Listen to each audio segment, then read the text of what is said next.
one of the guys that get a lot of credit is Steve Blackman from Muscular Development. I mean, those guys have done an extraordinary job for years and years and years to promote health, to promote fitness, to promote strength, to promote bodybuilding, powerlifting, weightlifting, and all of those kind of things. So the contributions they made is gigantic, and I hail them for that.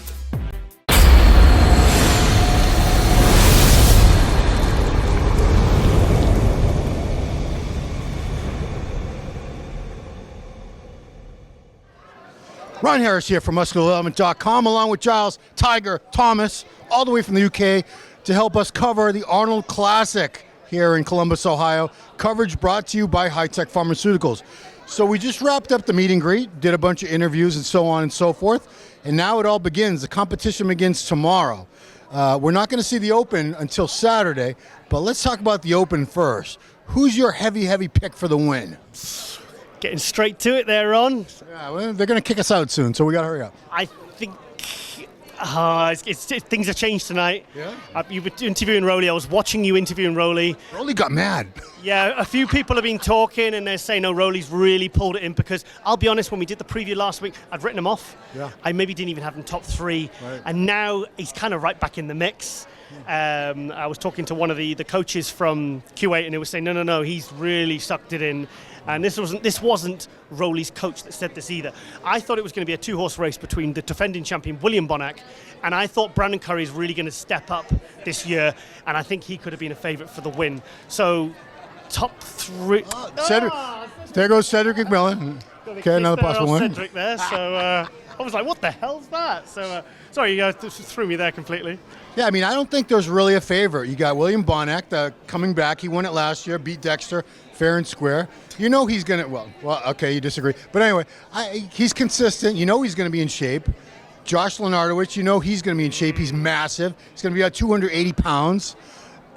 Pretty decent shape and symmetry for a giant of a man, I would say.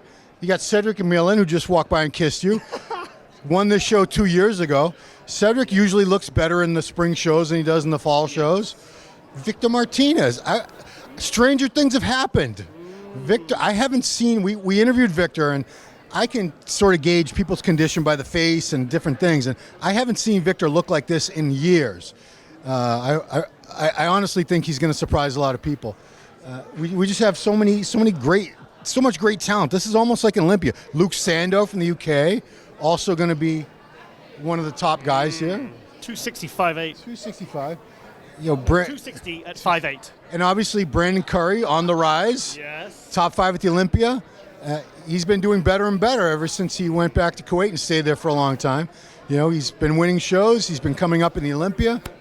I don't think too many people would be overly shocked if Brandon wins either, would you? Absolutely not, no. He was 5th place at the Olympia last year. He was 8th place the year before. I said in the interview I did with Brandon, I was talking to his coach, Abdullah, a few weeks, maybe 6 weeks out, and he said, where do you think Brandon needs to improve? And I said, well, you know what I'm going to say. It's that posterior chain, like Lionel Biecki. It's like in his back shots, it's from the lower back down. But also, he needed more detail in his back.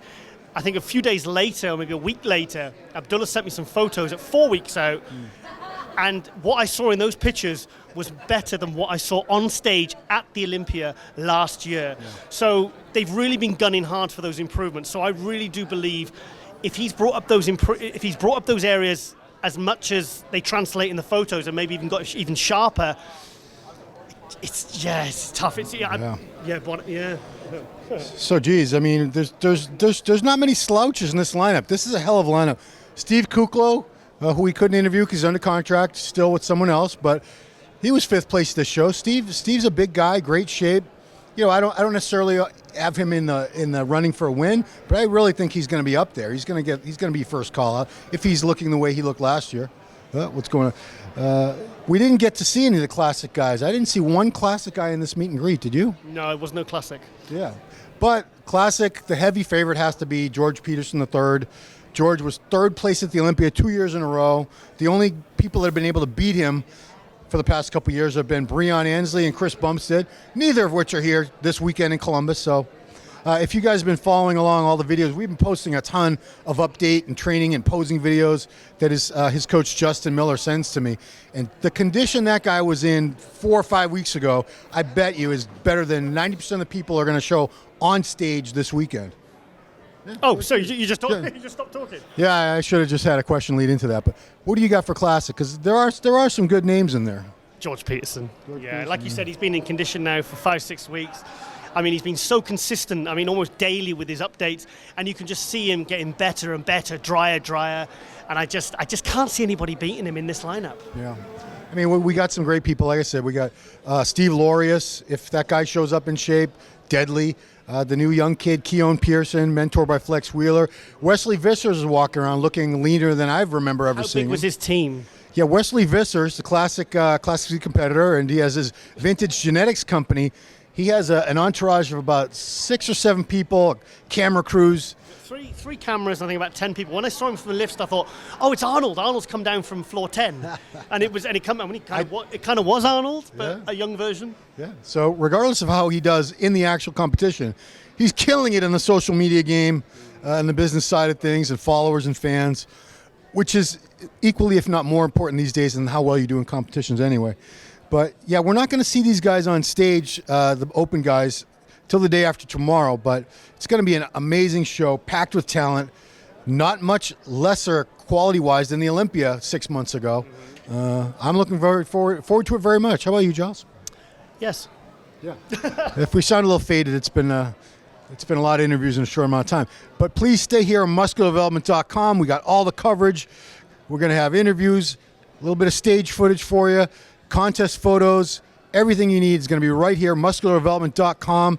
And then you can go to our YouTube channel, Muscular Development, catch the videos there as well.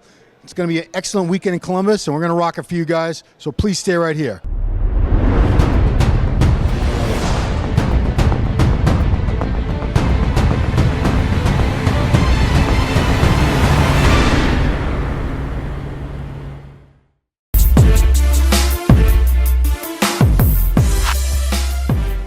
One of the guys that get a lot of credit is Steve Blackman from Muscular Development. I mean, those guys have done an extraordinary job for years and years and years to promote health, to promote fitness, to promote strength, to promote bodybuilding, powerlifting, weightlifting, and all of those kind of things. So the contributions they made is gigantic, and I hail them for that.